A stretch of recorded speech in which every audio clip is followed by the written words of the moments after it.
Welcome. My name is Marie, and you are listening to Hurricane in My Life. Hurricane in My Life is a podcast where I share my stories, life experiences that are ups and downs. I also occasionally, as you know, if you've been listening for a while, use my podcast as a way to vent and share more than ups. Usually a lot of downs. However, today will maybe be a surprise. Each episode is different and unique. So please sit back, relax, grab some water, as it's best for you, and best to get at least 64 ounces in a day. I want to pause for just a second. Please don't forget that sometimes trigger warnings are needed, they're necessary, they are. So if you feel the topic of today's show is too much for you or makes you kind of have like that not right feeling, make sure that you do the right thing for you. And maybe that means don't listen. Go ahead, skip. That won't hurt my feelings. Or maybe save it for a time where you would be okay to listen. That's okay too. Please take the necessary steps you need to take care of you, as that's number one. Reach out to your safe person or people to recover. And remember, I am not a professional. I am just a scarred up person trying to educate others about my heartaches and life tragedies. With all that being said, let's get started, shall we?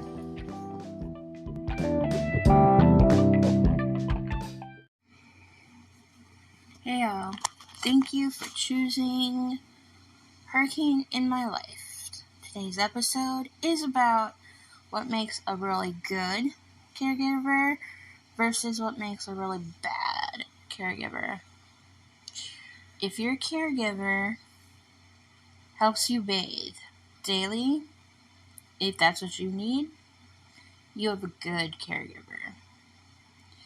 If your caregiver helps you clean your house because you need that assistance, you have a good caregiver. If your caregiver can know what you need without saying a word, then you have a really great caregiver. If your caregiver helps you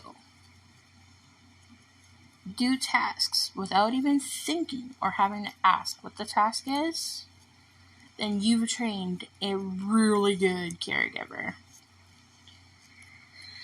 Now, this is going to be a short episode this week. Sorry guys, I have a lot of other things I need to focus on and did not give myself the proper amount of time to focus on my podcast. Again, apologies for that.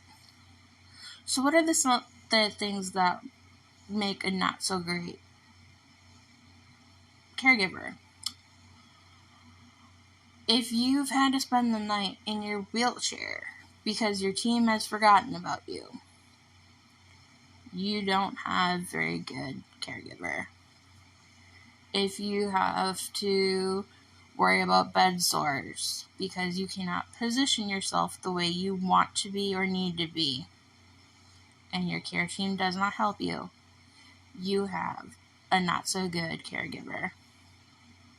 The problem with all these problems is there's a shortage of caregivers. Why? Because they're not looked at the same for pay. they can go and get a new job, say at McDonald's or Walmart or somewhere else, and I've seen this happen a number of times, so I know what I'm talking about, and get way better pay and a lot less stress. Taking care of somebody else's loved one is stressful. Taking care of your own loved one is stressful. So, please, in the month of November, show your caregiver extra love. They need it. They need that reminder. And caregivers, if you are listening, remember, self-care is a necessity, not anything else. Nothing less than a necessity. You need time to yourself to do the things that you love. Make sure you schedule them. And make sure that your, don't want to say patient, but your loved one that you care for, your client, as it might be, it's okay to let them know, hey, I need X. And if they're not willing to work with you, then you need to rethink your situation. So, for myself, something that is caregiving to myself, because actually this month is a hard month for me. It's the month I lost my grandfather at the age of 9. Something that I like to do right now is color. Sometimes I like to play games on my cell phone or my Switch. I got a new game for myself. I don't treat myself very often. And I had the ability to get a brand new game that I've been wanting for a while. Plus it was on sale. I looked at my best friend and I'm like, hey, listen, would I be bad if I splurged on myself a little bit? And she's like, dude, it's less than $30. Shut up and do it. So I did it. Some other things I like to do is draw. I've been making sure to draw every once in a while. One thing that my therapist has been wanting me to do this month especially, she always encourages me to do more journaling, especially when things are tough. But especially right now, it's a necessity to write down how I feel every day and what's going on in my head, so that way she can help me work through my stuff. So again, journaling is a positive thing to do. With that being said, I have to go help my bestie / caregiver figure out her printer because she can't figure it out. It's doing something she doesn't like. So, talk to you later, everybody. Bye. Hey, y'all. Thank you again for listening. It shows that what I'm doing is for good and that people do care. And I appreciate that. So, thank you for the love. Just know you're loved, you're cared for, you are all the things. Here are some ways that you can show support for me and show some love. You can find me on all social medias, like Facebook and Instagram, and you can also find me on Pinterest. I'm trying to figure out how to put my blog on there just to get some new people to read it, look at it, hopefully follow it. So if you do those things already, you are amazing. You are wonderful. Just know I love you a lot. And you can email me at sweetthoughts.by-Marie. No, that is how you can find me on Instagram and Facebook. You can email me at sweetmariethoughts, S on the end of thoughts, 2022 at outlook.com. Again, I appreciate any way you support me, whether it's listening to my words as I speak them, whether it's reading my words that I have written. Just know you are the best for supporting me in any way you have supported me. Thank you very much for all you've done. It really helps me in so many ways, that more than I can really express. I am at a loss of expression of words. I really am. One thing that I know by your support, whether you read my words, listen to my words, or both, I know that I'm on the right path and that I'm doing the thing that I am supposed to be doing, which is sharing my stories, which is sharing my life experience. And I hope it does what it's supposed to, which is touch your life in a way to know you are not alone.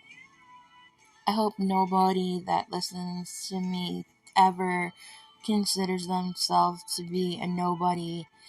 Please know you're somebody. You are somebody to somebody, whether you realize it or not, whether it is expressed or not. You are somebody to somebody, okay? That might not make sense, but I really mean it. You mean something to someone, not just yourself.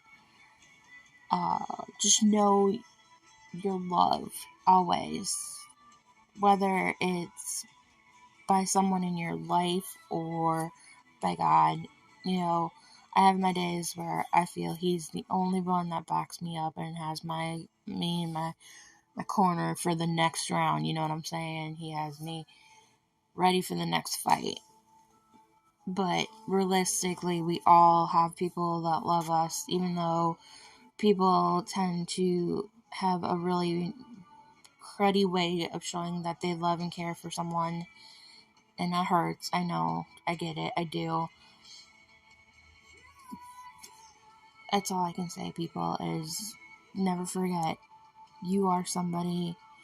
You are loved. You are needed. You are wanted. And sometimes a little extra prayer is all that's needed to help you figure that out. Or maybe a conversation. Again, I know I've said it before, and I'll say it again. Never give up.